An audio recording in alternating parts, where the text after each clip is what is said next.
Crystal,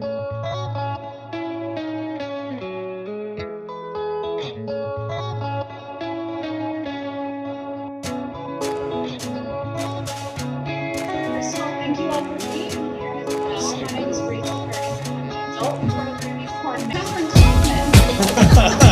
Miss Kathryn Kauffman, all the way from Lexington, joining us here tonight.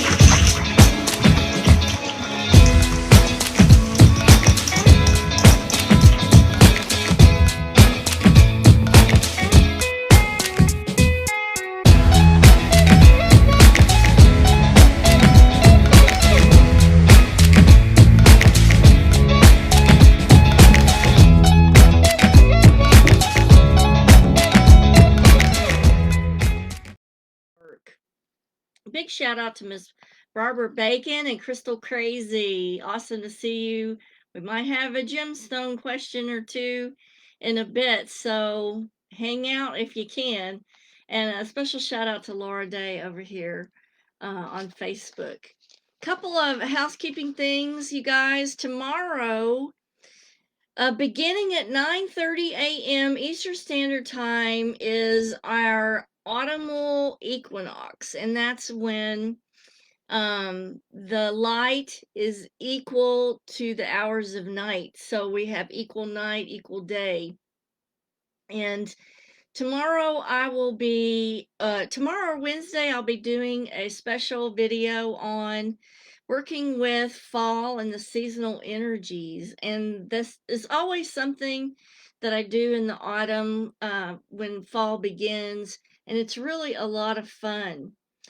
So stay tuned for that. I always love to do these videos. Hey to Elisa, KS Ryder on Instagram, and Debuka? How do you say that? Good to see you though. I'm not real good at people's names, obviously, but I try. I try. Also, if any of you guys have questions about the content tonight, just drop them in the comment section. I do, if the feed goes too fast and I can't get to them during the live stream, I do go back after the show and address everybody's questions. Big shout out to Rob Abbott. Hope you're feeling okay and doing okay. And Barbara just got back from a big gemstone buying trip. Ooh, do tell, Barbara, what have you brought back with you for us from this trip? That is totally awesome. Let me see if there's anybody on the professional page, but it is streaming, so that's great. Now, for you guys' information, all of these Monday Night Live shows are stored and put on my YouTube channel for future reference, and so that clients that come in that have similar questions to the content that we put up can go to the YouTube channel and find out all the information. So hop over to the YouTube channel, Kathryn Kauffman, give it a subscribe and hit the bell notification. Also on my personal page and professional page, if you'd go and give those a like and a see first or follow, then you can really kind of stay ahead on, when there's special videos coming out. And also, in case you guys didn't know, every day I post a free moon astrology outlook that kind of gives you an idea of how the day is going to go, what the moon influence is doing to people for the day. And it's also there on Instagram for you guys on Instagram. You can go to my page on Instagram, give it a follow, and really check out the daily Instagram moon astrology forecast. And it kind of gives you a heads up on the energy of the day and what kinds of things are going to happen or not happen, as the case may be. So tonight's episode is about soul trauma and soul repair. And I think we're going to recap on last week's information because I don't feel like I explained it well enough, what happens when soul trauma occurs. And I think I made it a little bit confusing because of, soul fracture. I was kind of equating it to soul fracture, but it's post-mortem, so it doesn't fit. So I thought, oh, I need to go back and recap that and kind of clarify exactly what we're talking about. So, first off, the soul trauma is if a person passes in a traumatic event or something traumatic happens during their passing, like if they pass from somebody killing them or murder or war or something like that. That's a traumatic passing. This can also bleed out into just traumatic events like take somebody was in a horrible car accident and maybe their spirit is confused in a state of confusion after the accident.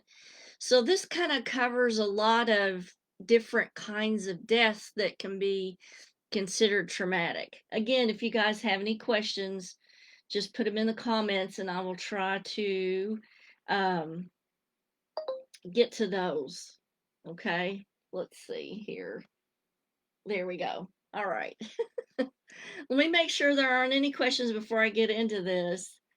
So Barbara says we've definitely come home with crystals and gemstones that are pivotal to our times and what a lot of people are going through. God, that's awesome. You need to do a post on that, Barbara, because we all need to know what the stuff is that you brought home for us. We might need a big basket of it or something. Um, okay. So trauma is when somebody undergoes this traumatic event. It is a forceful vibration. It's a vibrational force, but it's invasive. And what it does is it invades the person's aura. Now, we all know that the aura is made up of light. Your DNA is made up of light. And so when you look at white light, it's split up into different wavelengths or different colors. And so that kind of creates the colors of the aura. So if you were, let's say, angry or being aggressive or forceful, the red color in your aura would be predominant and would really overshadow the rest of the colors in your aura. So whatever you're feeling at the moment, let's say you're happy, you feel creative, then the yellow is going to come out more. So your aura is kind of really connected to your emotions and that kind of thing. So what we're talking about is an invasive vibrational force that blasts into this colorful aura that we have. Now, because of this traumatic invasive energy or force, what that does to the soul or spirit is it displaces the frequencies and the bandwidth widens, not only of the person's electromagnetic field, but also the color wavelengths and the general frequency or the vibration. It seems like it splits or widens the bandwidth of all of those frequencies and vibrations that make up your spirit. Now, during this episode, one color or vibration is going to be stronger due to what's happened. So, when we were talking about the different colors, you're going to have a red invasive vibration coming at you with this trauma. Your color that may be predominant may be yellow because of fear and withdrawal. So the yellow might be predominant during a traumatic event. So what we have here is a lower vibratory frequency of red invading a higher vibratory frequency of yellow. Because if you look at the colors on the chakras as you go up, red is a lower vibration and yellow is a higher vibration. So we have this invasive trauma. It scatters and displaces the energy field of the person, and the light bandwidth lengthens. And then we have one vibration stronger due to what happened. such as you may have that invasive red imprinting over the yellow of fear in that person. Now, this is kind of equative to when I say that the wavelengths and the energy lengthens, it's sort of like I want you to think of it being like the strings on a piano. Okay, why does a piano need tuned? Why do we even have to tune a piano?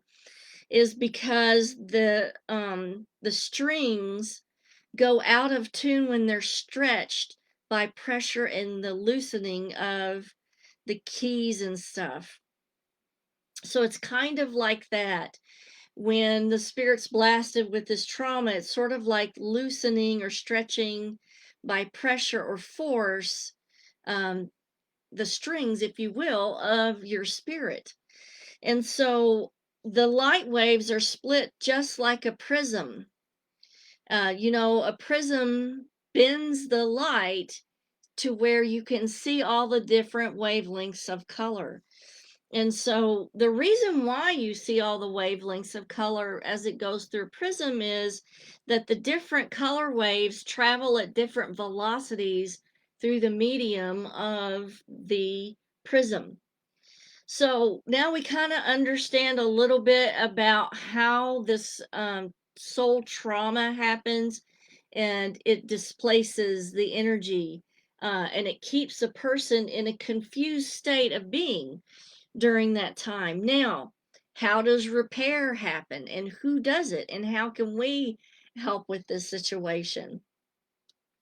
So, usually, when a person passes, there's always friends or family or angelic beings that are there to help that person cross over. And I probably should devote a single episode just to that, but because I have a lot of questions from people, am I sure that these beings are there? Yes, they're there as far as my experience as an ICU nurse for 20 years and watching people pass every single day.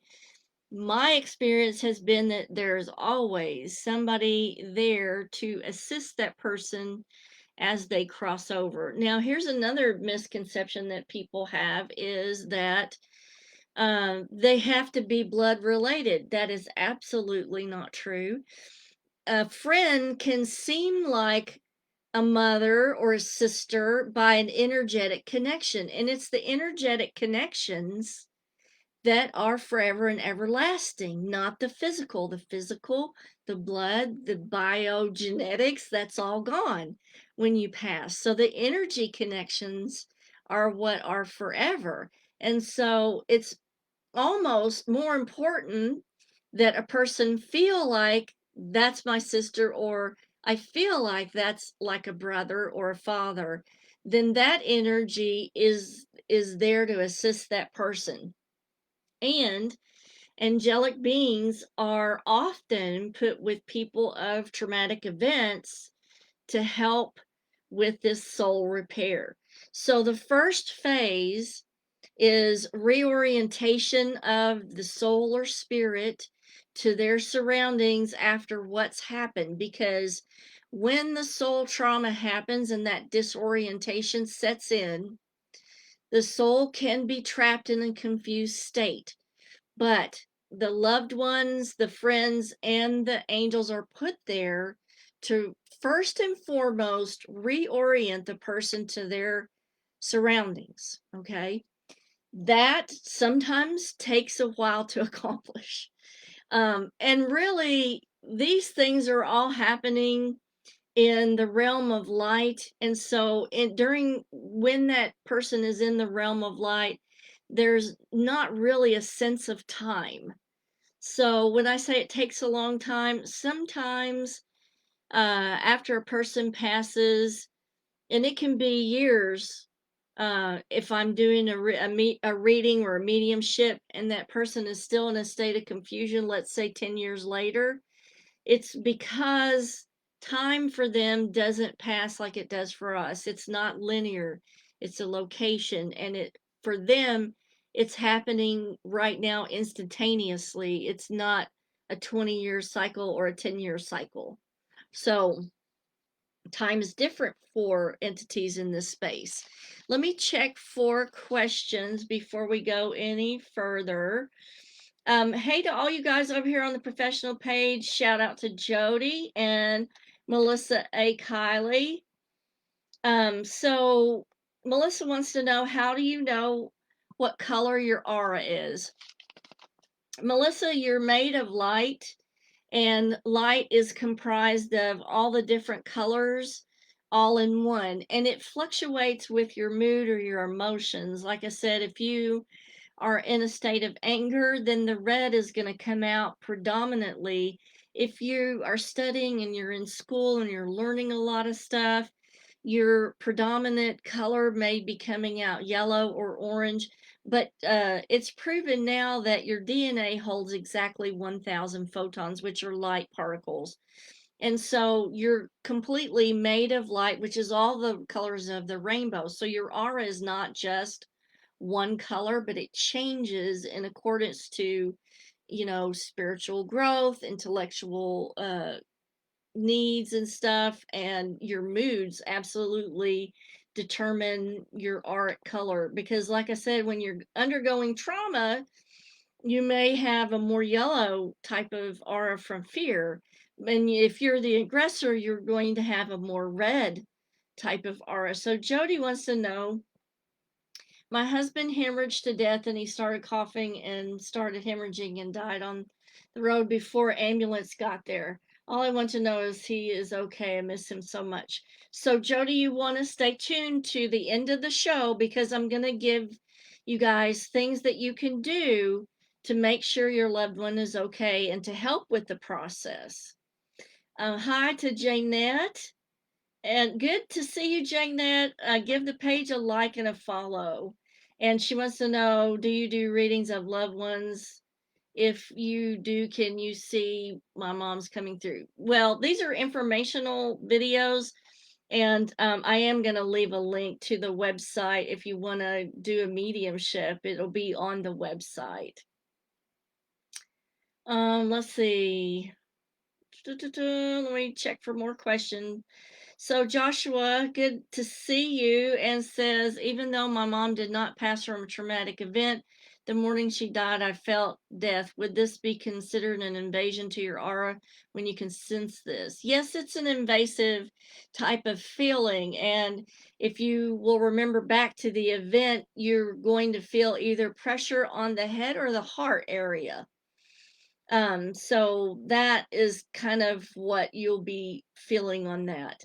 Okay, so you guys on the professional page, I'm going to hop back over to the personal page and see if there are any questions there.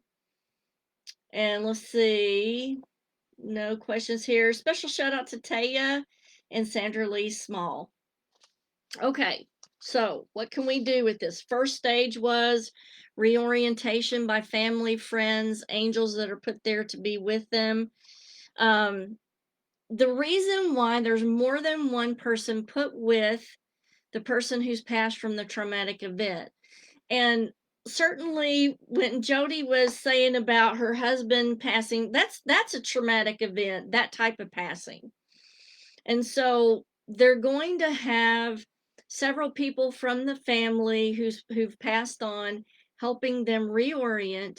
And during that phase, the energies of these entities will be kind of crowding around the person. Now, there's a reason for that, is because the energy of the loved ones and the angelic beings that are there, the resonance that emanates off of these entities, help to entrain or synchronize that person's energy back towards their central core.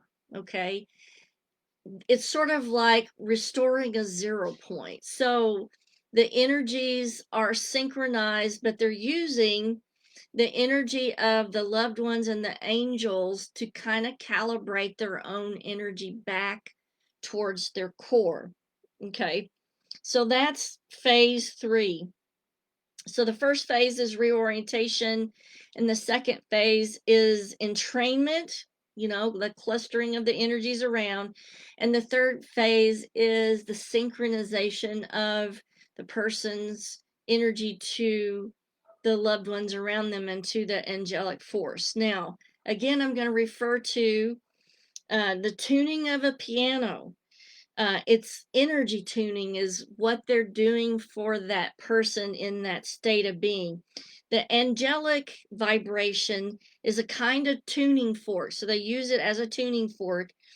And what the angelic vibration does is it releases a perfect wave platform for the person to match or adjust their frequency to. Isn't that brilliant? And when I first saw it, was a couple of years ago when I was doing readings, mediumship for people. And when I first saw it, I really didn't understand exactly what was going on. And it took me quite a while to figure out what exactly was happening here.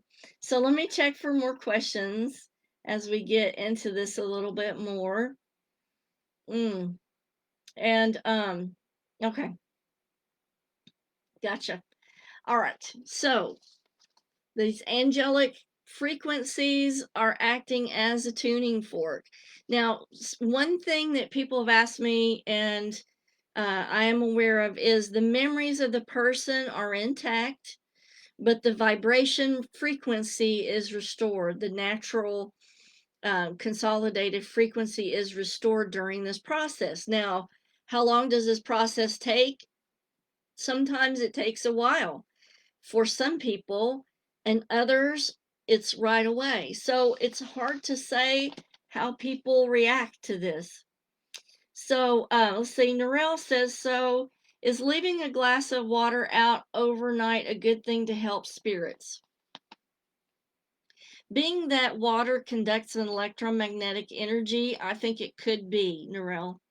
I think it could be. It would depend on what you're probably wanting it to do.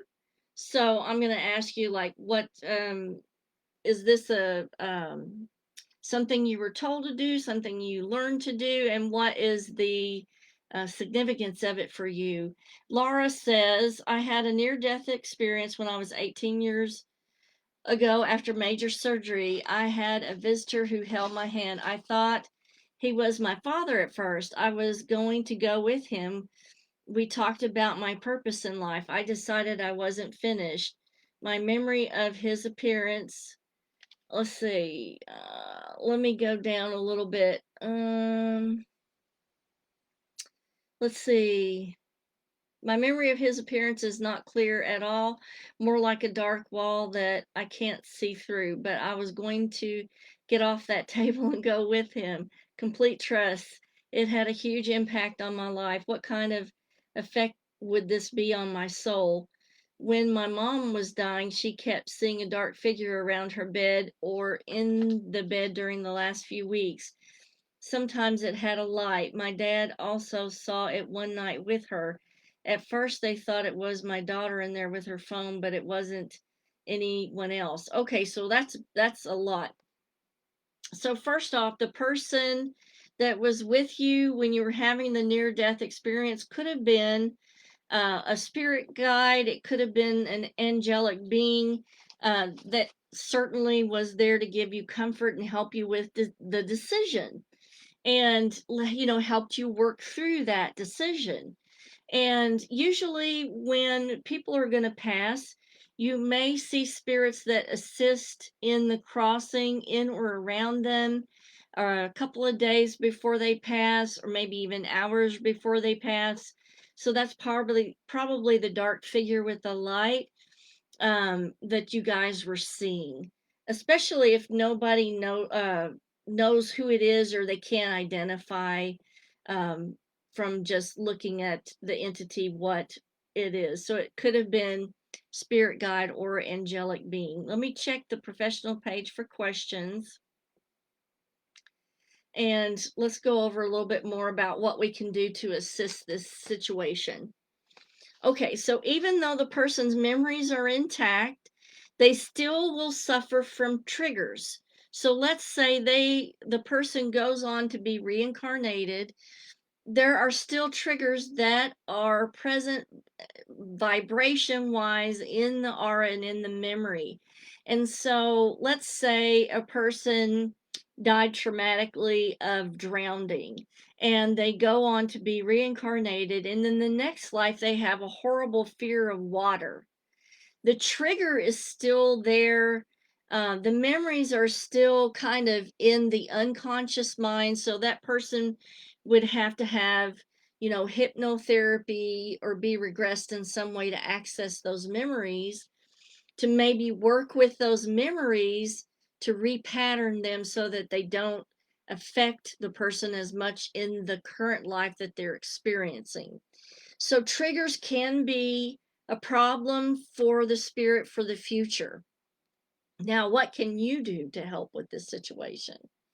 So ongoing work are things that you can assist with by the use of certain quartz crystals. Now, quartz crystals bend the light, and they bend the light in certain ways. And often mediums like myself will use channeling crystals to augment and assist with communication for the spirits. And so there are certain channeling crystals, quartz crystals, that you can use, that what they do is they assist in the projection of your vibration and frequency to that loved one to affect certain vibrational changes that we would like to see happen or assist with for that person. Now, to find out what the channeling quartz crystals are, what the name of them are, what they're used for, I do have a webinar teaching PDF. It's available now. It's only $15, and it is called Spiritual Communication with Gemstones. And so what you get with that is you get the downloadable PDF that you can save, and you get a copy link of the live video that we did for the webinar. You get both of those to keep. And you can learn about the different channeling crystals to use for this communication with your loved ones. Now, there needs to be, like, you would do a special prayer uh, once a week, or maybe even every day if it's somebody that you're really worried about or concerned about. And what the prayer does, you want to do it out loud, say it out loud, and also write it down. And so what that does is it adds a couple of resonant frequencies that imprint on the environment. And because the energy of that loved one is already in our environment, it will help to reattune their frequencies or vibrations. And when you compound your frequencies, it helps affect them or reattune them even further. And so what you're doing it by writing it down, you're using kinetic energy. By the intent of thought, you're putting that resonant frequency in the environment, and by using the audible sound of your voice, you're imprinting that in the frequency of the environment as well. And that helps your loved one restructure their energy and reattune their energy. And so, and it acts as a guide for them to stay attached to you and to live and dwell in a healthy, resonant state of being. I hope this makes sense to you. So Narelle says the glass of water was something she was told to do. I was told to leave a glass of water out for a male spirit that is here in my home. Yes. So what that would do, Narelle, because spirits um, can use items that augment electromagnetic energy. Certainly, water does that, electricity does that. And, that's part of why spirits will turn lights on and off, because they're using their own electromagnetic field to disrupt the circuitry and to, kind of show you or tell you, hey, I'm here. And so the glass of water would help that person come through better or easier. So I hope that answers your question. Let me go back and look for any more questions and make sure we've covered everything. Now, back to, I want to give this person a little bit more information. The person who was asking about the aura, if you go to the YouTube channel, there's like a 5 or 3-part video series on the proper way to see an aura, because most of us don't realize that the way that they teach how to see an aura on a lot of videos and a lot of experts is completely wrong. And so what I do is I try to clarify why it's wrong and how you should really look at auras, because the people that are teaching about seeing auras now don't take into effect after image and retinal fatigue, and that changes the colors completely. So you have to consider those when you're looking at a person's aura. So let's see. So over here on Instagram, Love You Mom says, I had a really bad car accident on 9/19. Believe my mom came down from heaven and held my neck together. Absolutely, she did. Absolutely, she did. I had to go to trauma, one hospital, and see 5 neck fracture and bleeding internally. Absolutely, they can be there when you need them the most. And remember, the energy can feel like a set of hands that's holding you in place. The energy pattern is still there. The person who's passed can still form their energy into the pattern that actually feels like a pair of hands, and the energy can hold you in place. So absolutely, I believe that she did assist you. That's a wonderful feeling, knowing that your loved one is there. So let me check, make sure no more questions here. We're going to start getting into some fall topics for next week, and they'll probably be kind of spooky, scary topics. But you know, that's what fall season is for. Now remember, you guys, I'm going to do how to work with fall season energies. I'm going to try to fashion this year's around the climate and what's going on and the increased stress, so that we can have a lot of things to release stress and to deal with stress. So these are going to be really good. But remember, tomorrow is the equinox, starting at 9:30 a.m. Eastern Standard Time. So that's when the energies are equal, the day and night is equal, and it's a big, huge day for balance. Balance is the key word for tomorrow. It's probably going to be reflected in the daily moon astrology for free that I leave on my Facebook and Instagram pages. And so tune in and take a look at that tomorrow, and kind of stay ahead of checking notifications and stuff to catch that fall seasonal energy work video that's coming out. So I will see you next Monday for another Monday Night Live. Kisses from Kentucky. I hope you enjoyed the content, and it will be loaded up on the YouTube channel probably tomorrow. See you later. Bye.